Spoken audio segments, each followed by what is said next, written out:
Well, it's good to see you, and I finally got somebody that is understands technocracy on the show, which is one of my kind of areas of interest, especially lately. And that's kind of what I want to talk about since I got the man on the show. Um, Give us a kind of a quick rundown for those who don't know what the Trilateral Commission is. The Trilateral Commission was started in 1973 by David Rockefeller and Zbigniew Brzezinski. And there was a lot of activity going on back then where the global elite were kind of planning out the world system, the new world system. And the Trilateral Commission kind of became the de facto action-oriented group that would actually carry the football, if you will.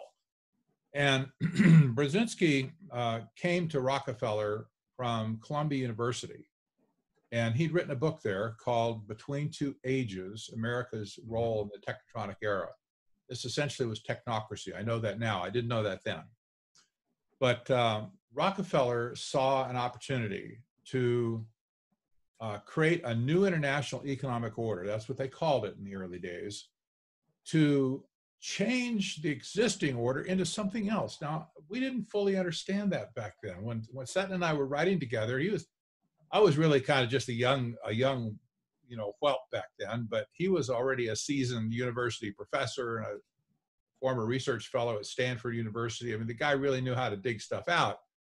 He was an economist, actually. He taught economics at UCLA, and he didn't understand it either because neither of us had any idea of what historic technocracy was.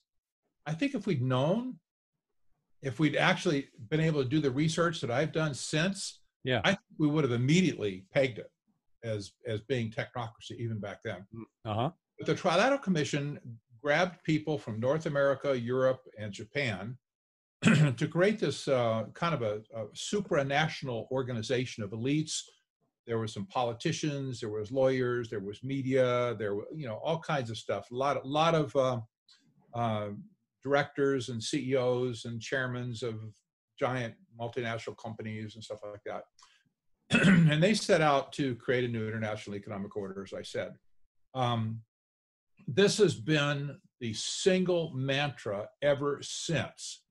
A new international economic system. Yeah. I now know since I've studied technocracy, discovered it several years ago, and studied it extensively now. Now I know, beyond a shadow of a doubt, it all traces back to the Trilateral Commission in one way or another. These are the people that wanted to flip the global economic system away from capitalism and free enterprise altogether and simply usher in this new technocracy world order. And if I can jump ahead just a second, sure. You wonder, okay, Rockefeller was a money guy, right? Chase Manhattan, oil, Standard Oil, that sort of thing. And he, fortunately, I have a cough button. And he, same here. He had all the money probably he could have ever handled. Right.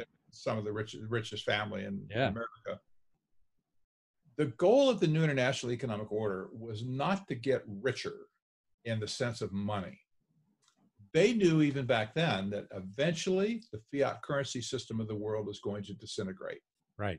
No doubt in my mind about that. People have written agree. that a lot of sense. Yeah. So the goal became to actually capture the physical resources of the world.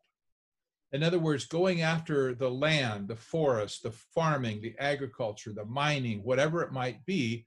All wealth historically has come out of the ground, the land. And of course, now the oceans too. There are a lot of wealth in the oceans. Yeah.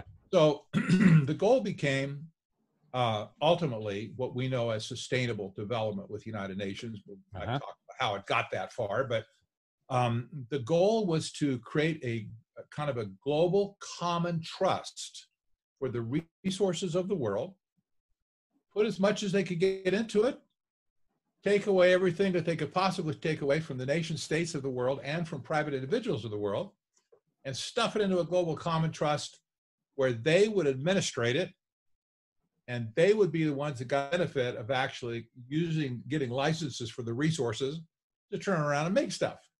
Mm-hmm. This is like a 007 movie plot. Yeah, yeah. Like, Which really, happened to involve my former agency also. But anyway, go ahead. well, I remember the Bond movie called Goldfinger. Mm-hmm. And at first, I could still remember this feeling. I never figured out what Goldfinger was going to do until he basically said why he was going to plant the atomic bomb or a nuclear weapon inside of Fort Knox. Mm-hmm. It was to irradiate the gold in there so nobody would touch it. It's just simply to take it off the market. Right. It was genius. And then all the gold he had owned and bought in the private market would just go skyrocket, and he would be the richest man on planet Earth. There's some sort of a parallel here with what Rockefeller figured out. If I could take enough resources out of the world and make them extremely valuable, and if I'm controlling them, then I will have perpetual wealth forever. And it doesn't matter what the monetary system is that's in place. Yeah. Yeah. Wow. We'll have it all. Yeah. That makes. Yeah. And of course, they tried to divert, the old term New World Order, conspiracy theory, blah, blah, blah, blah. No, it's not. As a matter of fact, I think it was Susan Rice under Barack Obama that called it the New International Order, once again, trying to throw people off the scent, of the New World Order, the new economic world order, which it's going to be is economic. But